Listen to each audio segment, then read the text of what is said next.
This is my family growing when I was a young boy. Anyway, I shared some of my family from when I was growing up yesterday. Now this is my mom, my Aunt Dorothy, my Aunt Jean, and my Aunt Bobby, all sisters. This dog, focus on this dog. I'll tell you a story about him. He was a poodle. We named him Periwinkle. This picture was taken 7 miles north of Goshen, Ohio, in Maineville.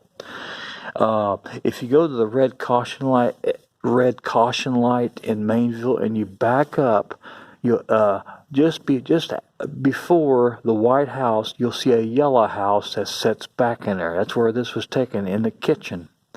But focus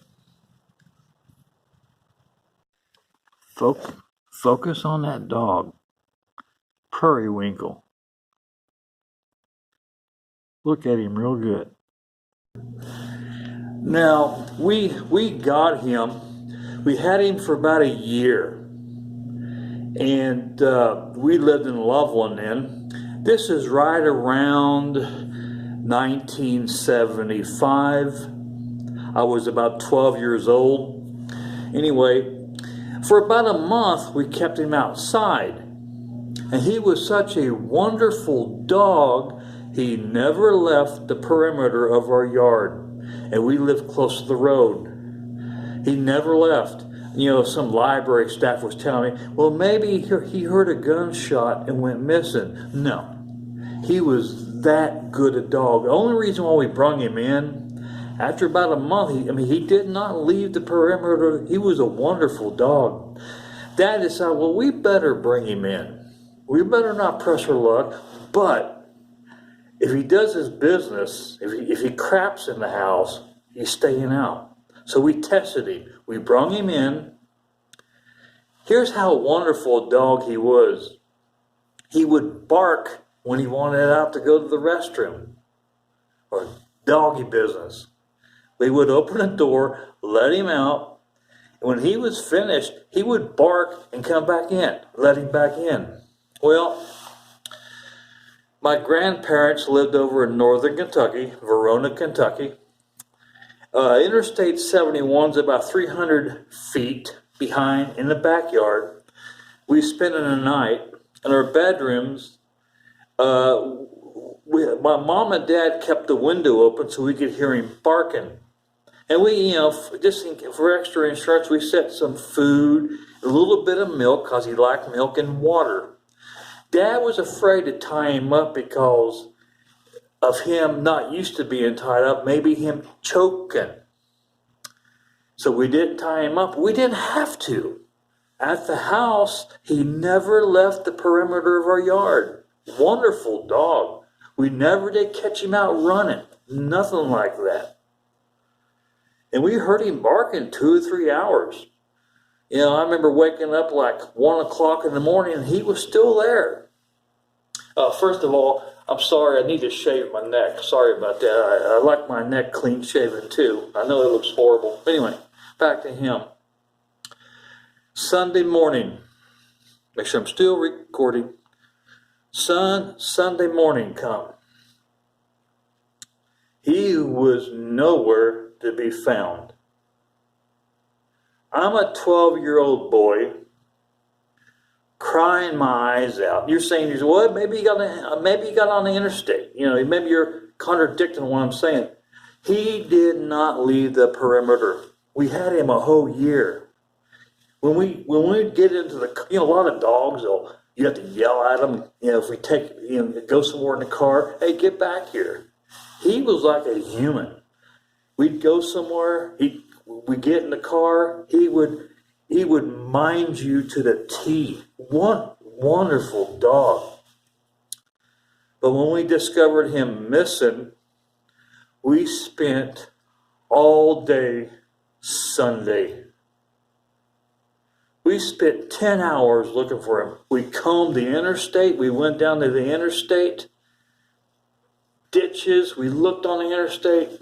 Could not find him. That was the bad part of the 1970s. Chip technology was decades away. We had no technology to track him down. I tell you, I cried probably 3 or 4 days over that. We went back again the next week, which would do no good, but we kept looking for him. We thought, well, maybe he'll come back and he'll hear us yelling for him.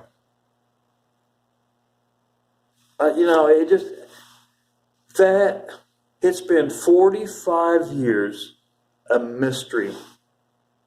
45 years a mystery. Right around 1975. I want to make a little note here.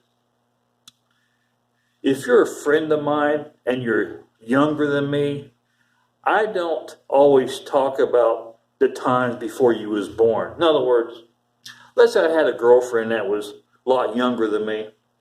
I don't bore you with things unless you ask me. Just because I'm making videos, I don't go around all the time talking about the 70s and 80s and 90s or whatever. I don't bore you like that. I just want to make sure you know that. If you ask me about it, I'll tell you. It's just because it's YouTube and I'm making a video. Just don't think that that's all I talk about is the past. I don't. If you ask me, I'll tell you. But I don't spend my time boring you with stuff that you wouldn't around for then. You wouldn't born yet. But anyway, back to my video. He was a wonderful dog. Oh man, it hurt. My dad has suspicion on one of our relatives, calls no names, but one of our relatives was a little bit aggravating him. And our dog Periwinkle bit him a little. Well, you do that to any dog, and you're going to get bit a little bit. And my dad questioned him in private. Did you have anything to do with the disappearance? He said, no, not at all. He said, I'm not that cruel. So, and he was a very trustworthy person. And I accepted his answer of innocence. Very nice person. So, whatever happened to Periwinkle? I've been wondering that for 44 years. I've been wondering that for 44 years. I can still remember getting up, walking outside. Where was he gone? I don't know. You're saying, well, maybe you heard a noise off the interstate. Maybe you heard gunfire. He wouldn't like that. He stayed in the perimeter. He always did. We had him a whole year. We knew him well enough. Periwinkle, buddy, I know you're in doggy heaven now, but where'd you ever go? Sweetest dog you could ever have.